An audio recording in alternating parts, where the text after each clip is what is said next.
गौतम नारी श्राप बस उपल देह धरि धी, चरण कमल रज चाहते कृपा करो रघुवीर।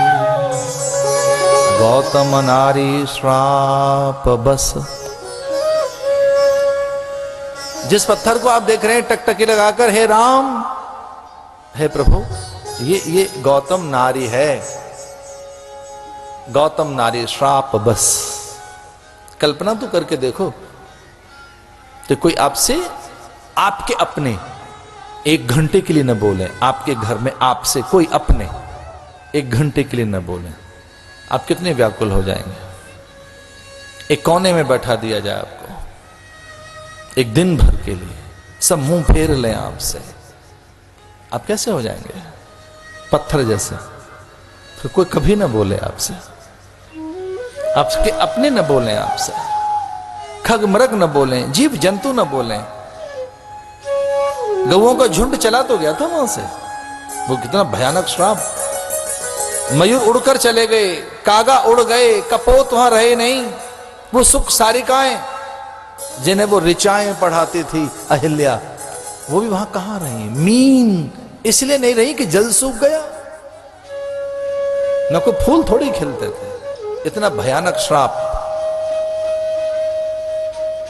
अहिल्या के पास, उनके पति का।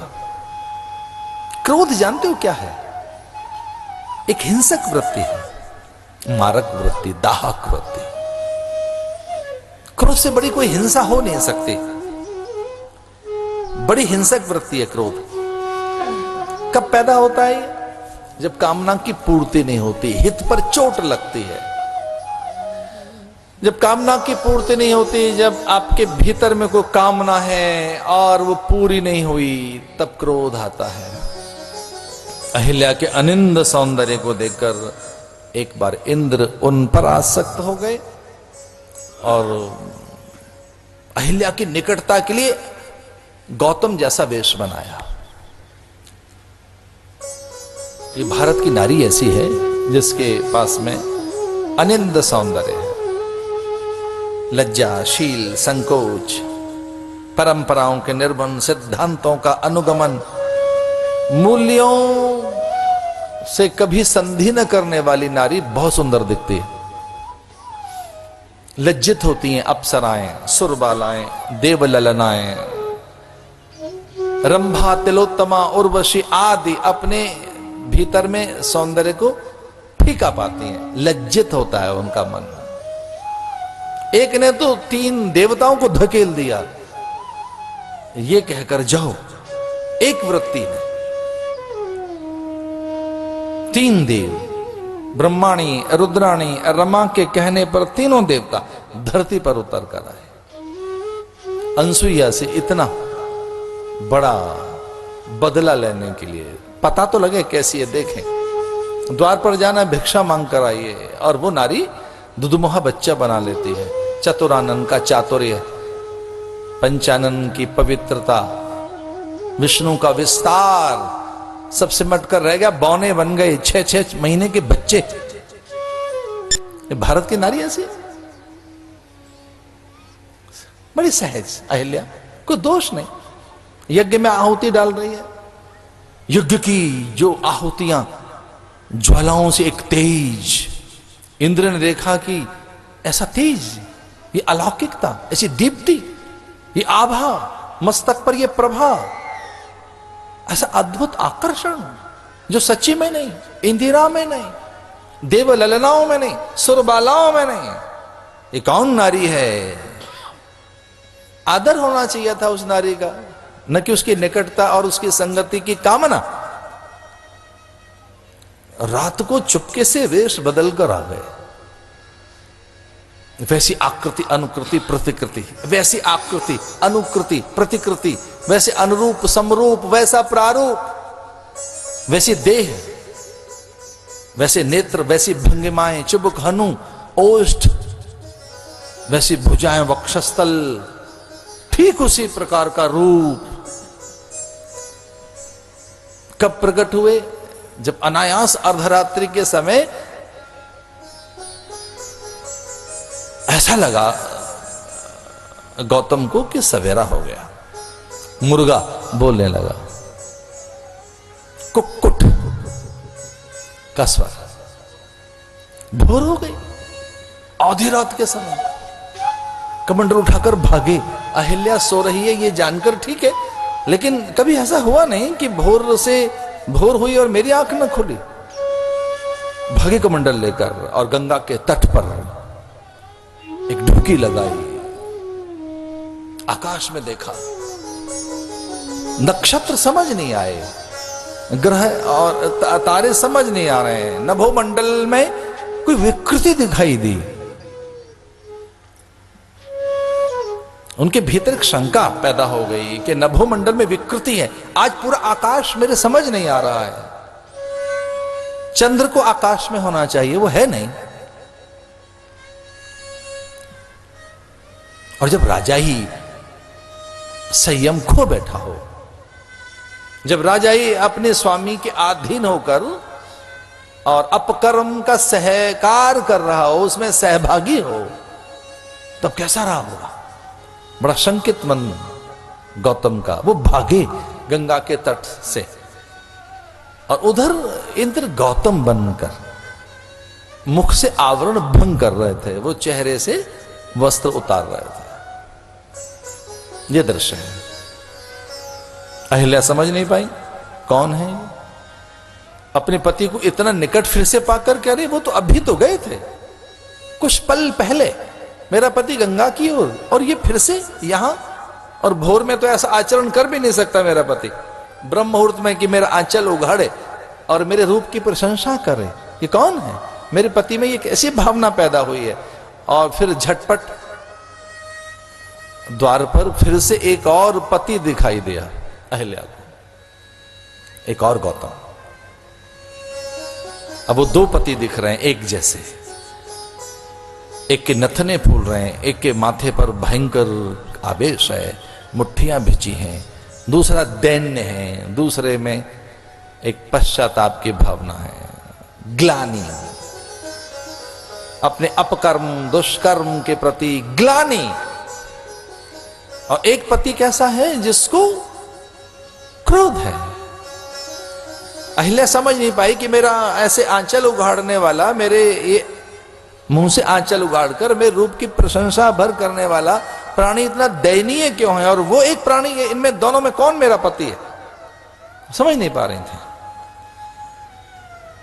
और बस ये एक बड़ी बात लगी उनको जिसने चोट पहुंचाई। मैं बहनों के पक्ष में खड़े होकर, क्योंकि मैं तो उनकी एडवोकेसी करता हूं, इसलिए एक बात कहना चाहता हूं कि स्त्री समझती ज्यादा है और पुरुष जानता ज्यादा है। पुरुष की जानकारियां बहुत होती हैं, पुरुष जानता ज्यादा है, स्त्री समझती ज्यादा है। बड़ी समझ है इसमें। नेत्र की समझ तो इसी में है। नेत्रों की समझ स्त्री में होती है कि वो क्या देख रहा है सामने वाला। बेटे का ध्यान बटुए पर है, पर्स पर है, किस पर है। पति का ध्यान, अतिथि का ध्यान, अभ्यागत का, आगंतुक का, असहाय का, निरुपाय का, बूढ़ों का, रोगियों का, घर में सबका। भोर में तो ऐसा होता है ये बिल्कुल एक ऑटोमेटिक मशीन है, सब इस पर ही आश्रित होते हैं। भोर में एक चलती फिरती मशीन देखनी हो तो भारत के गांव में जाइए, शहर कस्बों में, और वहां आपको चलती फिरती मशीन मिल जाएगी। ये दौड़ भाग कर रही है, ये ऐसी है, ये चलती फिरती मशीन है। द्वार पे घंटी बजी, यही दरवाजा खोलेंगी, टेलीफोन की घंटियां यही सुनेंगी, यही टिफिन बनाएंगे, श्रीमान को तौलिया यही देंगे, बूढ़ों को उस समय दवाई चाहिए यही देंगे दवाइयां। द्वार पर अतिथि आया उसका भी यही आदर करेंगे। एक मशीन है चलती फिरती हर पल, जिसमें पता नहीं क्या क्या प्रोग्रामिंग कर दी है, और हर पल हर काम कर रही, हर काम कर रही, हर काम कर रही। प्रणाम है। अद्भुत है।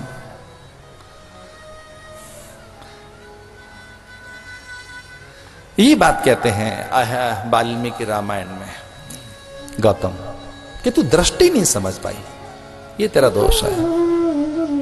वो तेरा चौकन्नापन कहां चला गया, वो तेरे भीतर की जागरूकता कहां चली गई, वो तेरे भीतर में जो दृष्टि को समझने की एक ज्ञान परक, शोध परक, अपना स्पर्श, एक परिस्पर्श और एक स्वयं का स्पर्श, एक मेरा स्पर्श, एक मेरी छुअन। भले ही उस पर पुरुष ने तेरा आंचल उघाड़ा है और तुझे नहीं छुआ, इतना क्रोध आया कि वो स्पर्श जो तू जानती है, पर स्पर्श, पर दृष्टि, जिसमें तुझे नैपुण्यता प्राप्त है, इसे भयानक आवेश में और श्राप देकर चले गए, जा तू पत्थर बन जा, शिला बन जा। क्रोध करने वाला व्यक्ति कभी शांत नहीं रहता, वो कितना पछताता है, ये तो कभी आपको गुस्सा आया हो तो आपने खुद देखा होगा कि क्रोध के बाद कैसे बिखर जाता अंतःकरण, उसे समेटना बड़ा कठिन होता है। क्रोध के बाद के अंतःकरण को इकट्ठा करना कितना कठिन होता है। क्रोध के बाद का जो बिखराव है, सूनापन है, रिक्तता है, शून्यता है। क्रोध के बाद अपने को ढूंढो तो कहीं नहीं मिलता, खुद को ढूंढो तो खुद नहीं मिलता। क्रोध के बाद तो अपने को आदमी ढूंढ रहा होता है और नहीं मिल पाता। विवेक के अभाव में व्यक्ति अपने को खो बैठता है। इसे क्रोध में कहकर चले गए, जा शिला बन जा तू, और तेरे पास खग मृग जीव जंतु पशु पंछी और ये नन्ही नन्ही कलियां अब जो फूल बनती हैं, ये भ्रमर कोई पास नहीं रहेगा। भीगती रहना वर्षा में, शिला बनकर तपती रहना धूप में, चिलचिलाती धूप में, भाए भाए थपेड़े ज्येष्ठ की दोपहरिया की लू, उनमें जलती रहना, तेरी काया झुलसती रहे, बरसती बूंदों में भीगती रहना, कड़ाके के शीत में ठिठुरती रहना, इतना भयानक श्राप। तो दौड़ी अपने पति की ओर और उसने कहा कि इतना सबके, इतना क्रोध के बाद, इतना कुछ कह देने के बाद मेरे कल्याण का तो मार्ग बताइए, ये सब मान्य है मुझे, इतना सहने के सामर्थ्य मुझ में है, मैं धूप में झुलसती रहूंगी, शीत में ठिठुरती रहूंगी, वर्षा में भीगती रहूंगी, अपनों से दूर रहकर एकाकी पत्थरवत बनी रहूंगी, मैं शिला बनी रहूंगी। लेकिन हे स्वामी, तू तो मेरा पति है, तैने तो सौगंध खाई है मेरे कल्याण की, तो इतना तो बता कि मुझे कौन तारेगा, आखिर मेरा तारण कौन करेगा, किस विधि से मैं तरूंगी, कब मुक्त होंगी, कब तक झुलसती रहूंगी मैं धूप में, कब तक तपती रहूंगी मैं, कब तक। तो कुछ हृदय पसीजा गौतम का, कुछ भीतर में आर्द्रता पैदा हुई। फिर बहुत कष्ट हुआ कि ये मैं क्या कर बैठा, अपने अंश को, अपने हिस्से को, अपने आप को इतना बड़ा दंड, इतना त्रास, इतना कष्ट, मेरा एक हिस्सा, मेरा वामांग इतना भोगे, झुलसता रहे, तपता रहे, ठिठुरता रहे, भीगता रहे। अच्छा नहीं किया मैंने। लेकिन एक हठ पुरुष का अहिम बस इतना कहकर चले गए कि ये सच है कि दुनिया के लोग तुझे भूल जाएंगे, पर जिसने दुनिया बनाई है उसकी दृष्टि तुझ पर जरूर पड़ेगी एक दिन। जग तुझे बिसार देगा पर जगन्नाथ नहीं बिसारेगा तुझे। जिस दिन भी जगन्नाथ की दृष्टि गई तुझ पर, जिस दिन भी जगन्यंता ने तुझे देखा, जिस दिन भी जग वाले ने या इसने जिसने दुनिया बनाई है उसकी दृष्टि तुझ पर गई, तेरा कल्याण हो जाएगा। गौतम नारी श्राप बस उपल देह धर धीर, चरण कमल रज चाहती कृपा करो रघुवीर। रज गिरे, यही तो श्राप था कि जब तक उनकी रज नहीं गिरे, रज कणिकाएं मृद कणिकाएं जब तक उनके चरणों की तुझे नहीं छुएंगी तेरा कल्याण नहीं होगा। बहुत गुरु के आग्रह पर, कहने पर राम में तारण भाव जगा, उनका पग ऊपर उठा और उन्होंने किस ढंग से अपना पैर हिलाया होगा, चरण हिलाए होंगे कि रज कणिकाएं गिरी शिलापट्ट पर और गौतम नारी प्रकट हुई। ये कहते हुए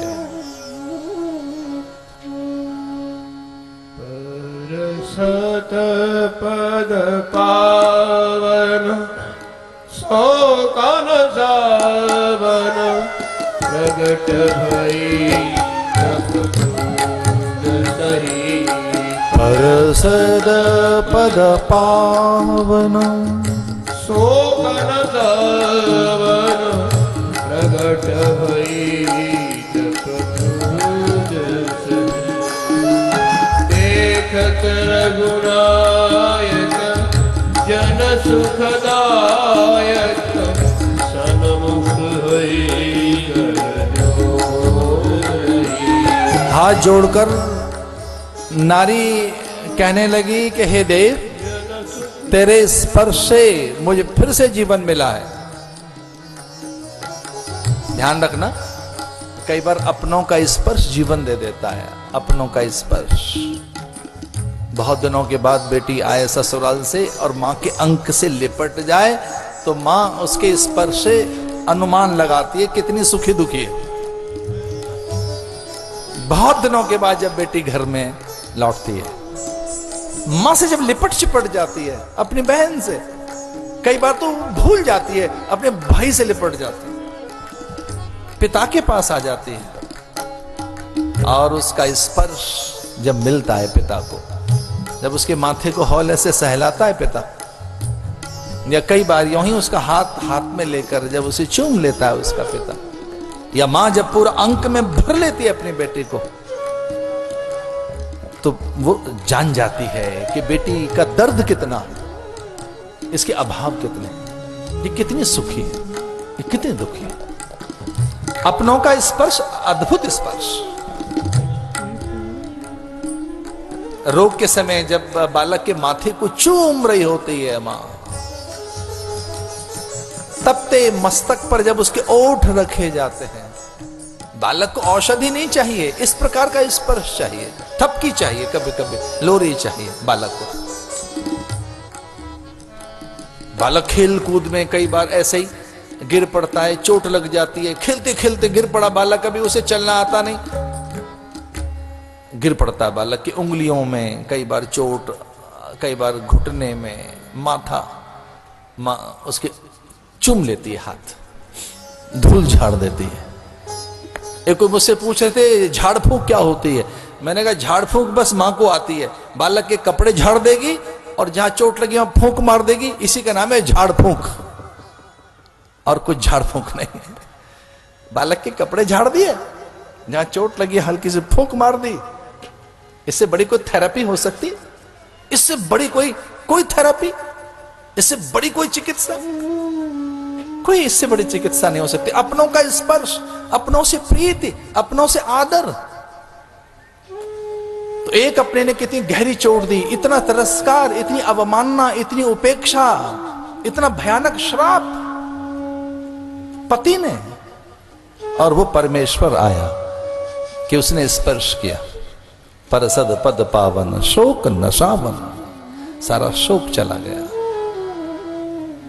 भगवान ने बड़ी सुंदर सी बात कही कि अब तू मेरे धाम में जाएगी, क्योंकि तेरा कोई स्टेटस तो रहा नहीं, परिवार के लोगों ने तुझे छोड़ दिया, पति ने तुझे त्याग दिया, अब तू जाएगी कहां, अब कहां जाएगी? स्वर्ग में तुझे भेजूंगा नहीं मैं, नहीं वहां नहीं, इसे मेरे धाम में जाएगी, मेरे धाम में, मेरे निज धाम में, तद्धाम परमम मम। कैवल्य पाने के बाद, निर्वाण मुक्ति के बाद जब जीव आता है तो केवल मेरे धाम में आता है। अहिल्या तू मेरे धाम की अधिकारिणी है, अब तेरा कोई अपना तो है नहीं, सबने तुझे त्याग दिया, तो तू मेरी हो गई, मेरे धाम में, मेरे धाम में चलना। और वो नकार देती है परमात्मा का धाम ये कहकर कि मैं अपने पति के स्वभाव से परिचित हूं, क्रोध के बाद वो शांत नहीं रह पाए होंगे, भट्टी, तपती भट्टी की अग्नि में जल रहे होंगे वो, तो अभी भी शांत तो नहीं होंगे, वो पछताते रहेंगे, तिल तिल तिल मरता रहा होगा मेरा पति, मैं जानती हूं उसे। इसलिए हे देव, अगर सच में आप मुझ पर दयालु हैं तो ऐसा करिए, जहां जिस लोक में मेरा पति है बस मुझे वहां भिजवा दीजिए, मेरे अपने पति के पास में, ये भारत की नारी है जिसे प्रणाम करने को मन करता है।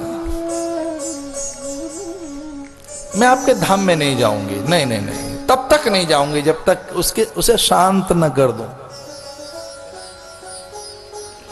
इसलिए राम ने भी प्रणाम किया, धन्य हरि तो अहिल्या। बोली मैं वहीं उसी लोक में जाना चाहती हूं। गई पति लोक आनंद भई। राम ने कहा कहां जाना चाहती है? पति लोक में। वो जिस भी लोक में है, जहां भी है, वहीं मुझे भेज दीजिए। कभी कभी कथा इसलिए भी सुननी चाहिए। आदर्श, त्याग, अपनापन, प्रीति, माधुर्य, संबंधों की निकटता, इसी से तो पता लगेगी।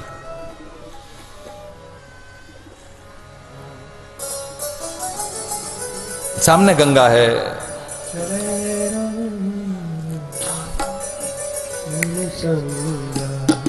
चले राम लखन मुनि संगा, गए जहाँ जग पावनी गंगा। चले राम मुनि संगा,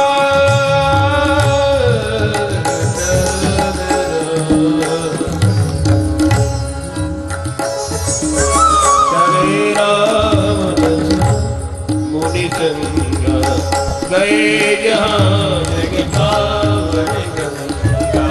गादि सोन सब कथा सुनाई, जय प्रकार सुरसरी मैया।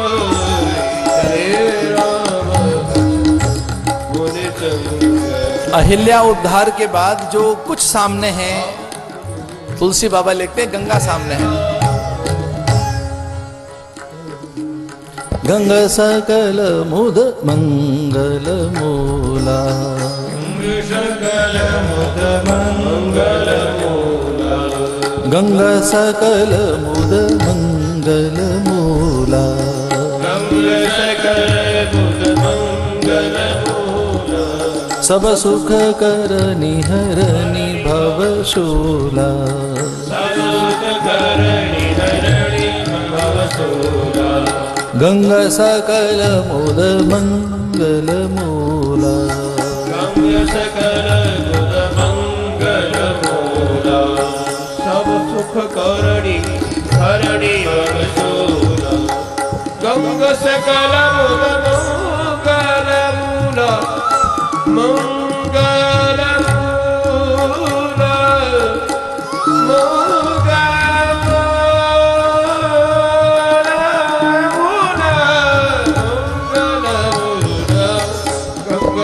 मंगल मूला, गंगा सकल मुद मंगल मूला। सब सुख करणी हरणी भवशूला।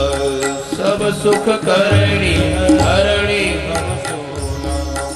तब प्रभु ऋषि समेत नहाए, विविधि दान मही देवन पाए। गंगा सकल मुद गंगा सकल मुद मंगल मूला। गंगा का स्नान, यमुना का आचमन, कहते हैं नर्मदा का दर्शन। इतनी महिमा है नर्मदा की।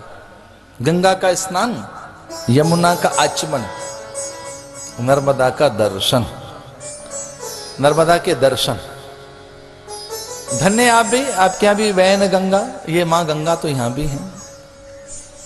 गंग सकल मुद मंगल मूला, सब सुख करने हरने भव शूला। भगवान के साथ ऋषियों ने स्नान किया, ब्राह्मणों को दान, और फिर भी नहीं बताया राम को कि अब कहां निकलना है। ये एक अनुशासन की बात है। अब वहां जा रहे हैं जहां आमंत्रित नहीं है, अब वहां जा रहे हैं जहां से बुलावा नहीं आया है। और सबको तो बुलावा भेजा गया है। उस नगर की ओर प्रयाण, उस नगर की ओर प्रस्थान है जहां अंग बंग कलिंग, वीरमान भूमि, उत्कल, मालव, मगध, कुरु, पांचाल, सौराष्ट्र, महाकौशल, विदर्भ, दक्षिण के अन्य और राज्य, उत्कल, बंग, पूर्वोत्तर प्रदेश, पश्चिमोत्तर, हिमालय की तलहटी के और दूर वो गांधार। वाल्मीकि रामायण में देखें तो तुर्कमेन, उधर टर्की तक, वो पूरी की पूरी जोग्राफिया समझ कर देखो वाल्मीकि रामायण के हिसाब से, तो वो दूर ईस्ट यूरोप तक भी निमंत्रण भेजे गए। अंग, बंकलिंग, कुरु, पांचाल, मगध, माधव, मालव, महाकौशल, कच्छ, भुज, सौराष्ट्र, महाराष्ट्र, द्रविड़, उत्कल, वीरभूम, पश्चिमोत्तर और पूर्वोत्तर प्रदेशों में जनक के द्वारा चिट्ठियां, जनक के द्वारा निमंत्रण सबको कि कोई ये धनुष उठाकर तो दिखाए जैसे मेरी बेटी उठा लेती है, सीता जिसे उठा लेती है। शपथ खाकर बैठ गए, प्रतिज्ञा लेकर बैठ गए कि जो इसे उठा लेगा बस मेरी पुत्री उसी के गले में जयमाला डाल देगी। राम से कहते हैं गुरुदेव कि चलो विदेह नगर चलें। एक अद्भुत प्रसंग है वहां। विदेह नगर, देह से परे रहने वाला प्राणी है वो, देह में नहीं रहता, मन बुद्धि चित्त चेतना से पृथक का प्राणी है, उस परिधि से पृथक रहता है, देह की परिधि से भिन्न कहीं दूर आनंद में रहता है।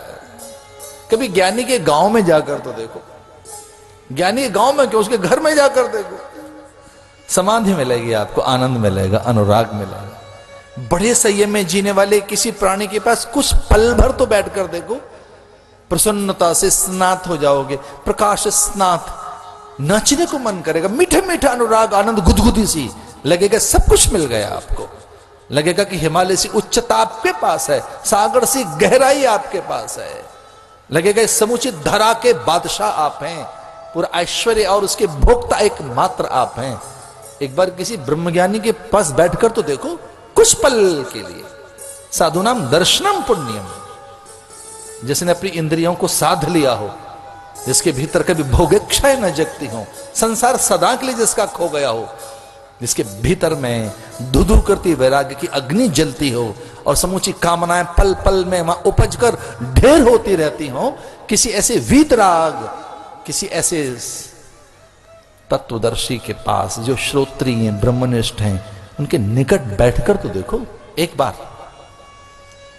बिना किसी कारण के समाधि सी भक्ति चली आएगी आपकी ओर, आपकी ओर समाधान भागता चला है।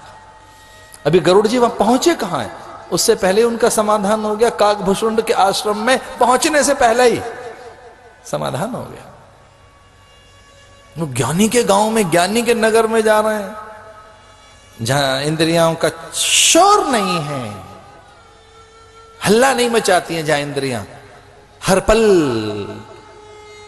बहिर्मुख नहीं है, जहां इंद्रियां चुप्पी है, जहां शांति है।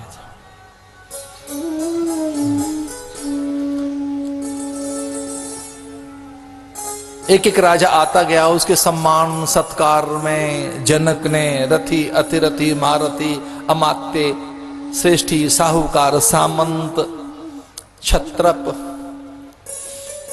बड़े उच्चाधिकारी, सचिव, सचिवालय के बड़े सचिव, बड़े प्रमुख सचिव, वो उच्च अवस्था को प्राप्त जो भी रहे होंगे उस समय के सचिव, वो पूरी सेक्रेटरीट उनके सम्मान के लिए दौड़ रही थी। अब एक राजा आए, दूसरे राजा आए, तीसरे राजा आए, एक पूरा प्रोटोकॉल एक रहा होगा वो उस समय सबके सम्मान के लिए।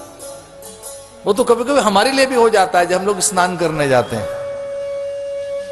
तो उसका नाम रख दिया शाही स्नान, कि भाई साधु जा रहे हैं, इनका एक स्नान। हमने पूछा शाही स्नान क्या होता है, तो फिर हमारे बुजुर्ग साधुओं ने बताया कि उस समय मुगल काल में मुगलों का जो बंदोबस्त था, उनकी जो व्यवस्था थी, जो गवर्नमेंट का प्रोटोकॉल था शाही घरानों का, उसका नाम था शाही स्नान। उनके प्रोटोकॉल में आपका स्नान हो रहा है, उस समय के ऋषि मुनियों, हमारे साधुओं का, उसका नाम रख दिया शाही स्नान। वो अब तक चल रहा है। लेकिन जो जो खुद नहीं पहुंचे, खुद नहीं, अभी खुद निकला नहीं है जनक। जनक ने कहा वो अभी आया नहीं जिसके लिए मुझे निकलना है, अभी नहीं पहुंचा है वो। सचिव जाएंगे, सेवक जाएंगे, अमात्य जाएंगे, साहूकार जाए, श्रेष्ठी जाए, क्षत्रप जाए, अतिरथी जाए, महारथी जाए। अभी अभी मुझे नहीं लगता कि मुझे जिसके लिए जाना चाहिए वो अभी आया है। वो ज्ञानी थे, समझते थे कि वो अभी नहीं पहुंचा है, अभी नहीं। और हां, अगर सीता मेरे पास है तो राम को आना होगा। सीता मेरे पास है तो राम निश्चित रूप से आएंगे। और हां, बिना बुलाए आएंगे, बिना बताए आएंगे, अपने आप आएंगे। भक्ति है तो भगवान आएंगे भैया। भक्ति संभाल के रखना, भगवान अपने आप आएंगे। श्रद्धा संभाल के रखो, गुरु दौड़ा चला आएगा। अरे जिज्ञासु बनो, मुमुक्षु बनो, क्वेस्ट, प्यास तो जगाओ जरा, प्यास जगाइए। और सांची प्यास जगी तो भागे चले आएंगे। वो ढूंढ रहे होते हैं वो। और मैंने तो यहां तक पढ़ा कुछ उपनिषदों में कि इतनी गहरी प्यास लेकर गुरु दौड़ रहा होता है, सच्चे शिष्य को ढूंढ रहा होता है। बड़ी प्यास लेकर गुरु ढूंढ रहे होते हैं। वो परमहंस होते हैं। और हंस में एक प्रवृत्ति देखी गई कि पंख में से मोती, कीचड़ में से मोती निकाल लेता है। कीचड़ में चौंच मारता है हंस और मोती निकाल लेता है। उसे पता है मोती कहां पड़ा। हंस दूध में से, दूध पानी में, दूध और पानी छोड़ देता है। हंस कीचड़ में चौंच मारकर मोती निकाल लेता है। ठीक वैसा ही जो परमहंस महात्मा होते हैं, वो संसार की कीचड़ में उलझने वाले जिज्ञासु को चुपचाप निकाल लाते हैं, ऐसे निकाल लाते हैं उसे। भक्ति मेरे पास है, जनक जानते थे। सीता मेरे पास है, राम को आना होगा, राम आएंगे।